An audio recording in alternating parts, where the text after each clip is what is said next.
ایک محتاط اندازے کے مطابق ملکی وے گلیکسی میں 50 ارب سے بھی زائد ایسے سیارے موجود ہیں جو کہ کسی بھی سٹار کے گرد گردش نہیں کرتے۔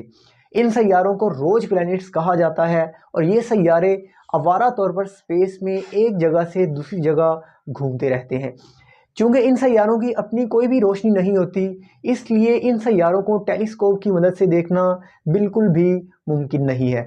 لیکن کیا ان سیاروں میں سے کسی ایک سیارے پر زندگی موجود ہو سکتی ہے جو کہ اپنے اندر سے ہی نکلنے والے آتش فشاں کی انرجی پر زندہ ہیں؟ یا کیا ان سیاروں میں سے کسی ایک سیارے پر ایسی مخلوق موجود ہو سکتی ہے جو کہ ان سیاروں کو اسپیس کرافٹ کے طور پر استعمال کر رہی ہو اور کائنات کے ایک حصے سے دوسرے حصے تک جا رہی ہے؟ ایک محتاط اندازے کے مطابق ملکی وے گلیکسی میں 50 ارب سے بھی زائد ایسے سیارے موجود ہیں جو کہ کسی بھی سٹار کے گرد گردش نہیں کرتے۔